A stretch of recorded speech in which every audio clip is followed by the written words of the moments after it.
আকাশবাণী কলকাতা। খবর পড়ছি প্রিয়া বিশ্বকর্মা। প্রথমে বিশেষ বিশেষ খবর।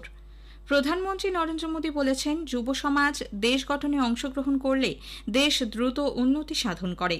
পঞ্চদশ রোজগার মেলায় আজ ৫১,০০০-এরও বেশি নবনিযুক্তের হাতে নিয়োগপত্র তুলে দিয়েছেন তিনি। পশ্চিমবঙ্গের ভাষা ভবন অডিটোরিয়াম ও বেলুড়ে নবনিযুক্তদের হাতে নিয়োগপত্র তুলে দেওয়া হয়েছে। প্রধানমন্ত্রী আগামীকাল আকাশবাণীতে মন কি বাত অনুষ্ঠানে তাঁর চিন্তাভাবনা সকলের সঙ্গে ভাগ করে নেবেন। কাশ্মীরের উধমপুরে জঙ্গিদের সঙ্গে গুলির লড়াইয়ে শহীদ এ রাজ্যের সেনা জওয়ান ঝন্টু আলী শেখের দেহ আজ সমাহিত করা হয়েছে। রাষ্ট্রসংঘ নিরাপত্তা পরিষদ পেহেলগাঁওয়ে সন্ত্রাসবাদী হামলার কড়া নিন্দা করেছে। বাসন্তী হাইওয়ের পাশে প্লাস্টিক ও টায়ারের গুদামে বিধ্বংসী আগুন এলাকায় তীব্র আতঙ্ক। ইডেনে আজ আইপিএল ক্রিকেটের ম্যাচে কলকাতা নাইট রাইডার্স পাঞ্জাব কিংসের মুখোমুখি হবে। আছে বিস্তারিত খবরে।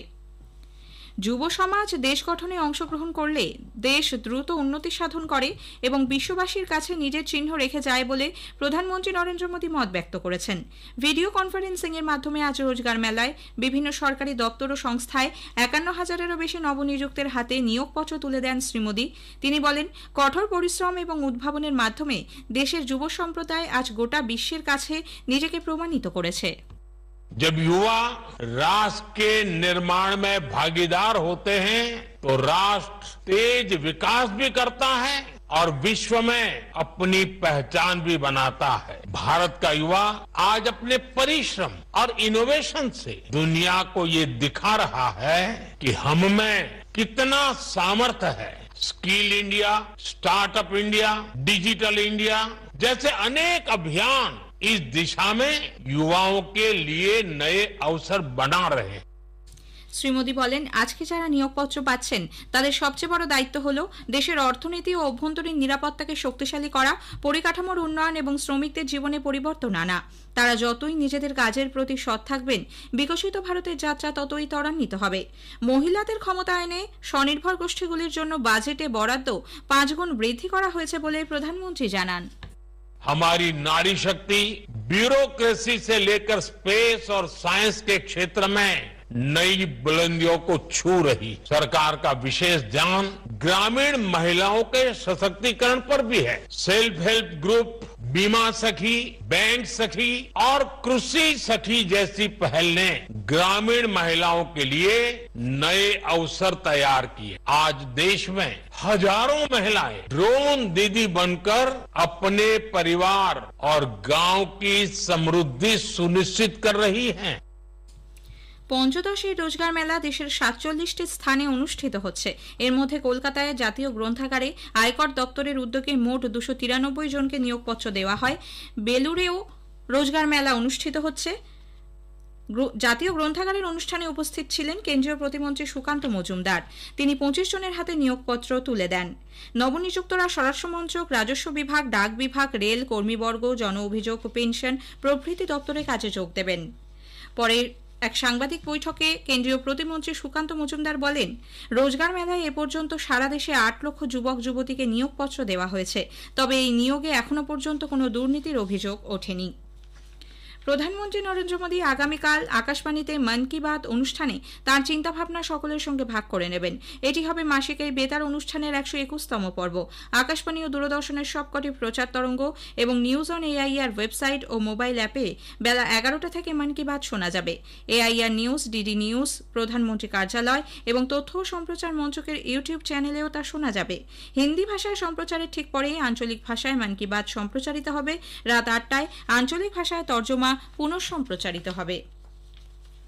কাশ্মীরের উধমপুরে জঙ্গিদের সঙ্গে গুলির লড়াইয়ে শহীদ সেনা জওয়ান নদিয়ার তেহট্টের বাসিন্দা ঝন্টু আলী শেখের দেহ আজ সমাহিত করা হয়েছে। তার পৈতৃক গ্রাম পাথরঘাটার কারবালা ময়দানে তাকে সমাধিস্থ করা হয়। কৃষ্ণনগরের সাংসদ মহুয়া মৈত্র সহ বিভিন্ন রাজনৈতিক দলের প্রতিনিধি এবং পুলিশের তরফে তাকে শেষ শ্রদ্ধা জানানো হয়। সেনার তরফে দেওয়া হয় গান স্যালিউট। এর আগে ব্যারাকপুর থেকে তার কফিনবন্দি দেহ তেহট্টের বাড়িতে এসে পৌঁছলে সেখানে শোকাহত মানুষের ঢল নামে। শেষ যাত্রায় উপস্থিত এক সেনা আধিকারিক বলেন, দেশের জন্য সর্বোচ্চ বলিদান দিয়েছেন ঝন্টু আলী। ভারতবাসী তাঁকে নিয়ে গর্বিত। आज दुख है मेरे गांव के लिए, मेरे देश के लिए, जो कि आज इस गांव ने इस देश में एक वीर बहादुर सैनिक को गवा दिया। इसकी भरपाई करना बहुत ही मुश्किल है। बाकी देश के लिए भाई गर्व है जो अपनी जान की सर्वोच्च बलिदान दिया। রাষ্ট্রসংঘ নিরাপত্তা পরিষদ জম্মু কাশ্মীরের পেহেলগাঁওয়ে সন্ত্রাসবাদী হামলার কড়া নিন্দা করেছে। এক বিবৃতিতে পরিষদের সদস্যরা বলেছেন, বিশ্ব শান্তির ক্ষেত্রে সন্ত্রাসবাদ সবচেয়ে বড় বিপদ। যে কোনো ধরনের সন্ত্রাসবাদের বিরুদ্ধে লড়াইয়ের উপর জোর দেন তারা। এই জঙ্গি হামলার ষড়যন্ত্রকারী, সমর্থক এবং এই হামলা যারা সংগঠিত করেছে তাদের সকলকে বিচারের আওতায় আনার জন্য সব দেশকে আহ্বান জানানো হয়েছে পরিষদের তরফে এবং আন্তর্জাতিক আইনের অধীনে তা করার ক্ষেত্রে সহযোগিতাও চাওয়া হয়েছে। পাকিস্তান গত 3 দশক ধরে জঙ্গি গোষ্ঠীগুলিকে সহায়তা করে আসছে বলে সে দেশের প্রতিরক্ষা মন্ত্রী খাজা মোহাম্মদ আসিফ স্বীকার করে নিয়েছেন। ব্রিটিশ সংবাদ চ্যানেলে দেওয়া এক সাক্ষাৎকারে তিনি বলেন, পাকিস্তান পশ্চিমী দেশগুলির হয়ে কুকর্ম করে আসছে। যদিও এই কাজকে ভুল হিসেবে বর্ণনা করে আসিফ বলেন, এজন্য পাকিস্তানকে কড়া মূল্য দিতে হয়েছে। জম্মু কাশ্মীরের পেহেলগাঁওয়ে পর্যটকদের ওপর জঙ্গি হামলার পরই এই স্বীকারোক্তি আঞ্চলিক অস্থিরতা তৈরিতে পাকিস্তানের জড়িত থাকার বিষয়ে নতুন করে উদ্বেগ তৈরি করেছে। অস্ত্রবিরতি লঙ্ঘন করে নিয়ন্ত্রণ রেখা বরাবর আজ ফের গুলি চালিয়েছে পাক সেনা। একাধিক পাক সেনা ছাউনি থেকে গতকাল রাত থেকে গুলিবর্ষণ শুরু হয়। ভারতীয় সেনার তরফে এর পাল্টা জবাব দেওয়া হচ্ছে। এখনো পর্যন্ত হতাহতের কোনো খবর নেই। কেন্দ্রীয় সরকারের নির্দেশিকা অনুসারে রাজ্যে পাকিস্তানি নাগরিকদের জন্য ভিসা পরিষেবা অবিলম্বে স্থগিত করার বিজ্ঞপ্তি জারি করেছে তেলেঙ্গানা পুলিশের ডিজি ডক্টর জিতেন্দ্র। তেলেঙ্গানায় মোট 230 জন পাকিস্তানি নাগরিকের ভারতীয় ভিসা রয়েছে। তাদের আইনি জটিলতা এড়াতে ভিসা সংক্রান্ত নির্দেশিকা কঠোরভাবে মেনে চলার জন্য অনুরোধ করা হয়েছে। খবর শুনছেন আকাশবাণী কলকাতা কেন্দ্র থেকে। আমাদের সংবাদ শোনা যাচ্ছে ইউটিউব চ্যানেল আকাশবাণী সংবাদ বাংলা, ফেসবুক ও ইনস্টাগ্রাম আকাশবাণী সংবাদ কলকাতা এবং এক্স হ্যান্ডেল AIR নিউজ কলকাতাতে। বাসন্তী হাইওয়ে লাগোয়া ধাপায় একটি প্লাস্টিক ও টায়ারের গুদামে আগুন লাগার ফলে এলাকায় তীব্র আতঙ্কের সৃষ্টি হয়েছে। দাহ্য পদার্থ মজুদ থাকায় আগুন বিধ্বংসী চেহারা নিয়েছে। ট্রান্সফরমার বিস্ফোরণে এই আগুন লাগে বলে প্রাথমিকভাবে মনে করা হচ্ছে। দমকলের একাধিক ইঞ্জিন আগুন নেভানোর চেষ্টা করছে। মেরামতির কাজের জন্য টানা 1 মাস রাতে আংশিক বন্ধ থাকবে মা উড়ালপুল। কলকাতা ট্রাফিক পুলিশের পক্ষে গতকাল এক বিজ্ঞপ্তিতে জানানো হয়েছে, 28 এপ্রিল থেকে 27 মে পর্যন্ত উড়ালপুলের কাজ চলবে। সেই সময় প্রতিদিন রাত 11টা থেকে পরের দিন সকাল 6টা পর্যন্ত পার্ক সার্কাস ও AJC বোস ফ্লাইওভারগামী পথ বন্ধ থাকবে। EM বাইপাসের দিক থেকে সমস্ত গাড়িকে পরমা আইল্যান্ড 4 নম্বর ব্রিজ হয়ে যেতে হবে। সংশোধিত ওয়াকফ আইন বিরোধী আন্দোলনকে কেন্দ্র করে মুর্শিদাবাদের হিংসা কবলিত শামশেরগঞ্জ আজ পরিদর্শন করছেন বিরোধী দলনেতা শুভেন্দু অধিকারী। ধুলিয়ানগঙ্গা স্টেশনে নেমে সড়ক পথে তিনি জাফরাবাদ, বেদবোনা ও ডিগ্রি গ্রামের উদ্দেশ্যে রওনা হন। হিংসায় নিহত হরগোবিন্দ দাস ও চন্দন দাসের বাড়িতেও যাবেন তিনি।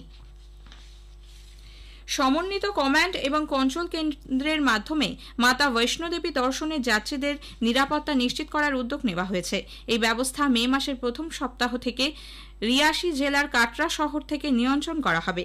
গতকাল নিরাপত্তা সংস্থা, সেনা, গোয়েন্দা সংস্থা এবং স্থানীয় প্রশাসনের সঙ্গে শ্রী মাতা বৈষ্ণোদেবী শ্রাইন বোর্ডের সদস্যদের মধ্যে তীর্থযাত্রীদের নিরাপত্তা বিষয়ে বিস্তারিত আলোচনা হয়। সিবিআই 32 লক্ষ টাকা উৎকোচ নেওয়ার অভিযোগে দক্ষিণ পূর্ব মধ্য রেলের মুখ্য ইঞ্জিনিয়ার বিশাল আনন্দ সহ 4 জনকে ঝাড়খণ্ডের বিলাসপুর থেকে গ্রেপ্তার করেছে। ঠিকাদার এবং রেল আধিকারিকদের মধ্যে দুর্নীতির যোগসূত্র ছিন্ন করতেই সিবিআই এর এই পদক্ষেপ। গ্রেপ্তার হওয়া রেল আধিকারিক ঝাঝারিয়া কনস্ট্রাকশনের কর্ণধার এবং আরও 2 জনের নামে সিবিআই মামলা রুজু করেছে। পশ্চিম ও উত্তর পশ্চিম দিক থেকে আসা শুষ্ক বায়ুর প্রভাবে রাজ্যে আজও পশ্চিমের জেলাগুলিতে তাপপ্রবাহের পূর্বাভাস দিয়েছে আবহাওয়া দপ্তর। কলকাতা ও সংলগ্ন জেলাগুলিতে অস্বস্তিকর গরম থাকবে। আগামীকাল রাজ্যের সর্বত্র বজ্র বিদ্যুৎ সহ বৃষ্টির সম্ভাবনা রয়েছে। বিশ্বব্যাপী ক্যাথলিক চার্চের প্রধান পোপ ফ্রান্সিসের শেষকৃত্য আজ রোমের সেন্ট মেরি মেজর ব্যাসিলিকায় সম্পন্ন হবে। ভারতীয় সময় বেলা 1:30টায় ভ্যাটিকান শহরের সেন্ট পিটার স্কোয়ারে শুরু হবে অন্তিম যাত্রা ও অন্ত্যেষ্টি পর্ব। ইডেনে আজ আইপিএল ক্রিকেট ম্যাচে কলকাতা নাইট রাইডার্স পাঞ্জাব কিংসের মুখোমুখি হবে। খেলা শুরু হবে সন্ধে 7:30টায়। ভুবনেশ্বরের কলিঙ্গ স্টেডিয়ামে আজ সুপার কাপ ফুটবলের কোয়ার্টার ফাইনালে মোহনবাগান সুপার জায়ান্ট কেরালা ব্লাস্টার্সের বিরুদ্ধে খেলবে। খেলা শুরু হবে বিকেল 4:30টায়। শেষ করার আগে খবরের বিশেষ কিছু অংশ আরও একবার। প্রধানমন্ত্রী নরেন্দ্র মোদী বলেছেন, যুব সমাজ দেশ গঠনে অংশগ্রহণ করলে দেশ দ্রুত উন্নতি সাধন করে। পঞ্চদশ রোজগার মেলায় আজ 51,000-এরও বেশি নবনিযুক্তের হাতে নিয়োগপত্র তুলে দিয়েছেন তিনি। খবর শেষ।